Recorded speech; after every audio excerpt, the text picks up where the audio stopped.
Welcome to Michelle's Making. Hope you're ready for coffee, crafts, cookies, and cocktails. Let's get going. Welcome and welcome back to those of you who are returning. I really do appreciate it. Today is National Cheese Day, National Cognac Day, National Old Maids Day, Clean Beauty Day, Donut Day, Hug Your Cat Day, and Safe Day. Lots of things to be aware of today and to celebrate. We're going to get going with some French vanilla creamer in our coffee, make some cookies, a craft, and finish things off with an adult beverage. Let's get going and make it a great day.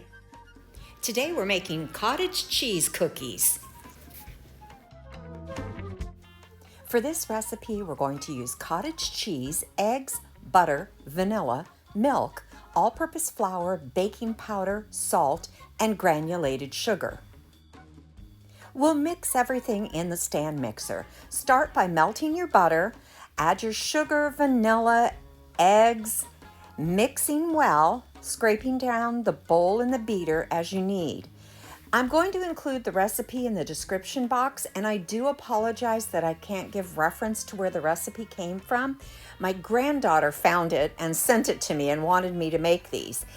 So I decided I'd try them for her. I have never tried them before, and it sounded like it would be a good thing. It's not a very sweet cookie. It's more of a bread type cookie. But it's pretty tasty, but it's definitely a bread type cookie. So if that's not your cup of tea, you probably wouldn't enjoy these cookies. My granddaughter described them as being dense. After all the wet ingredients are well mixed, you'll add in your flour mixture, which includes the flour, salt, and baking powder. Be sure and scrape the bowl frequently while adding the flour because this is a very thick cookie dough. Let me know in the comments your favorite cookie. I'll find a recipe and make them one day.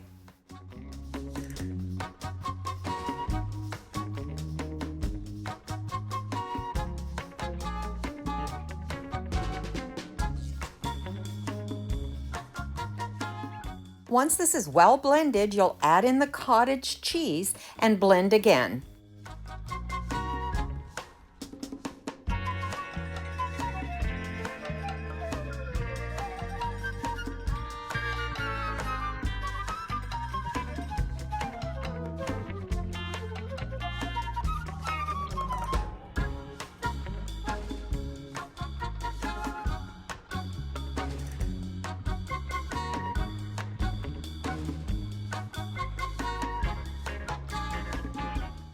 This recipe made very sticky dough, and even though the instructions said to form it into a ball, I didn't really want to handle it with my hands. I felt like that would be a sticky mess.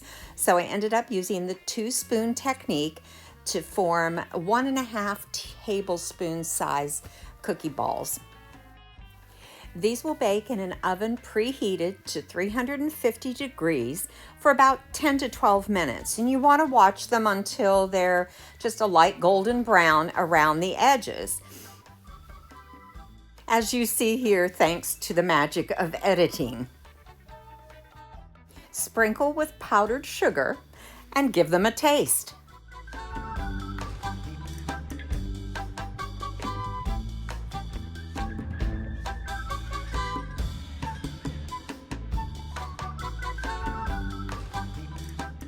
And there you have our cottage cheese cookies.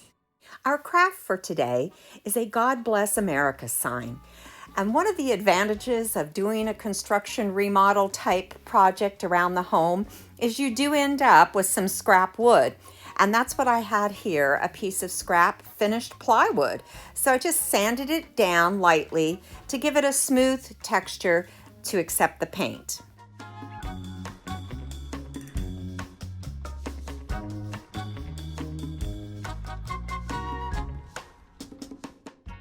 For this project, I used apple barrel paint in white, cobalt blue, and bright red. I began by painting the front and sides with the white paint.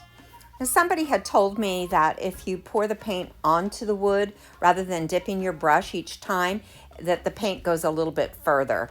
It is an easy process doing it that way, so that's what I tried. I then taped off some stripes using my painter's tape, and then with the bright red paint and my round sponge brush, I did a dabbing technique to paint my stripes on. Now, I started out with this light dabbing technique because I wasn't quite sure how dark I wanted the stripes to be. I wasn't quite sure if I was going to go for a very rustic look or just a slight rustic look on this sign.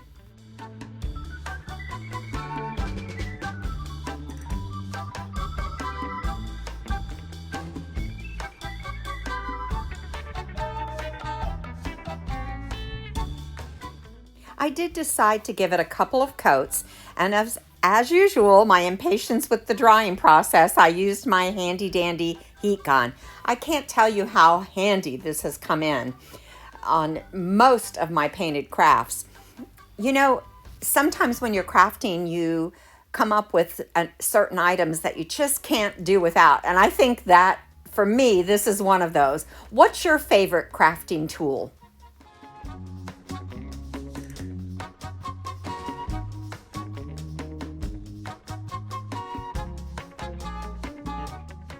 There is something so satisfying in removing the tape from a project that leaves crisp, clean lines.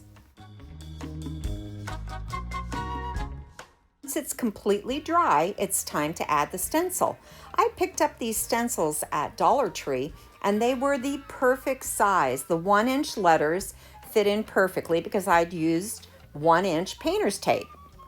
I used my heat gun in between letters to dry it before applying the next letter, but because I was holding it down with my fingers, it did lift up a little bit and I had some bleed through, but it was very easy to touch it up with the paint and a paintbrush.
Next, I added some stars randomly onto the red stripes. At first, I played around with the idea of doing some white stars on the red stripes and blue stars on the white stripes, but I decided to go with just the white stars on the red stripes. I thought that gave it just the look I was going for.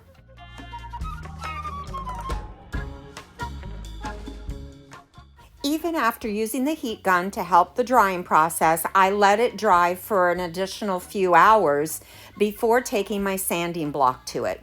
I wanted to rough up the edges a little bit and just kind of give it a distressed look lightly over the entire surface. You can go as heavy or as light as you like with the sanding process, or don't sand it at all if you like the very crisp, new looking appearance. And there you have our God Bless America sign. Great for any of our patriotic holidays, or actually all year round. Now let's enjoy an adult beverage, a Green Apple Martini. For this, you'll use triple sec, vodka, green apple vodka, and the Jose Cuervo ready-to-drink margarita mix. Pour everything into the shaker with crushed ice. The recipe will be in the description box. If you haven't already guessed, flavored martinis are probably my favorite, my drink of choice. What's your drink of choice? Let me know in the comments. Next, you'll shake, shake, shake until it's well chilled and pour it into a chilled martini glass. The only thing left is to enjoy.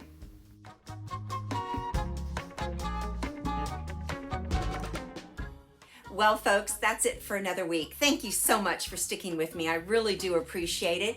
Give this video a thumbs up, share with your family and friends, subscribe if you haven't already, and don't forget to comment and let me know the things that you like, the things you'd like to see. I really do appreciate that feedback. Let's make it a great week. Don't forget to take time to stop and smell the coffee, and I'll see you next Friday.